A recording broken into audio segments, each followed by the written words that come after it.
Junior NTR ಅವರ ದೇವರ ಸಿನಿಮಾದ ಸಂಭ್ರಮಾಚರಣೆ ಸಮಯದಲ್ಲಿ ಒಂದು ಬೆಂಕಿ ಅನಾಹುತ ನಡೆದಿದೆ. ದೇವರ ಸಿನಿಮಾ ಜೂನಿಯರ್ NTR ಅವರು ಬಹಳ ಸಮಯದ ನಂತರ ಸೋಲೋ ಆಗಿ ಒಂದು ನಾಯಕ ನಟರಾಗಿ ಬರ್ತಿರುವಂತಹ ಸಿನಿಮಾ. ಈ ಸಿನಿಮಾದ ಬಗ್ಗೆ ಜೂನಿಯರ್ NTR ಫ್ಯಾನ್ಸ್ಗಳಲ್ಲಿ ಒಂದು ದೊಡ್ಡ ಎಕ್ಸ್ಪೆಕ್ಟೇಷನ್ ಇತ್ತು.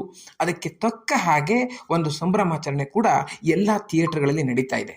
ಆದರೆ ಹೈದರಾಬಾದ್ನಲ್ಲಿರುವ ಸುದರ್ಶನ್ 35mm ಈ ಥಿಯೇಟರ್ನಲ್ಲಿ ಈ ಒಂದು ಸಿನಿಮಾದ ಸಂಭ್ರಮಾಚರಣೆ ಮಾಡುವಂತಹ ಸಮಯದಲ್ಲಿ ಒಂದು ಬೆಂಕಿ ಅವಘಡ ನಡೆದಿದೆ.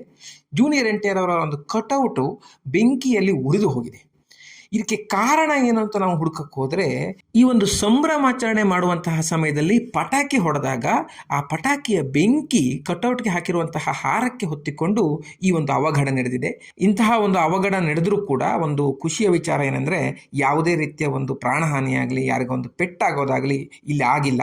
ಸರಿಯಾದ ಸಮಯಕ್ಕೆ ಅಗ್ನಿಶಾಮಕ ದಳದವರು ಬಂದು ಬೆಂಕಿಯನ್ನು ಆರಿಸಿದ್ದಾರೆ. ಒಂದು ನೈಸರ್ಗಿಕ ಹೂವನ್ನು ಈ ಒಂದು ಹಾರ ಮಾಡಬೇಕಿದ್ರೆ ಬಳಸಿದ್ರೆ ಈ ರೀತಿಯ ಒಂದು ಅವಘಡ ಆಗ್ತಿರ್ಲಿಲ್ಲ.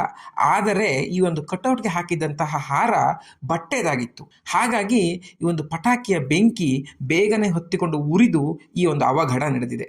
ಕನ್ನಡದಲ್ಲಿ ಚಾಲೆಂಜಿಂಗ್ ಸ್ಟಾರ್ ದರ್ಶನ್ ಅವರ ಬುಲ್ಬುಲ್ ಸಿನಿಮಾದ ಒಂದು ಸಮಯದಲ್ಲಿ ಈ ರೀತಿಯ ಒಂದು ಘಟನೆ ಆಗಿದ್ದನ್ನು ನಾವಿಲ್ಲಿ ನೆನಪಿಸ್ಕೋಬೋದು.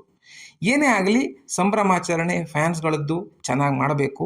ಆದರೆ ಈ ರೀತಿಯ ಒಂದು ಸಂಭ್ರಮಾಚರಣೆ ಮಾಡಬೇಕಿದ್ರೆ ಸ್ವಲ್ಪ ಎಚ್ಚರಿಕೆ ವಹಿಸಿದರೆ ಒಳ್ಳೆಯದು ಅಂತ ನಮಗನ್ಸುತ್ತೆ. ಈ ವಿಡಿಯೋ ನಿಮ್ಗೆ ಇಷ್ಟ ಆಗಿದ್ದರೆ ಶೇರ್ ಮಾಡಿ. ಹಾಗೆಯೇ ನಮ್ಮ ಕನ್ನಡ ಮಾಣಿಕ್ಯ ಚಾನಲ್ಗೆ ಸಬ್ಸ್ಕ್ರೈಬ್ ಮಾಡೋದನ್ನು ಮರಿಬೇಡಿ.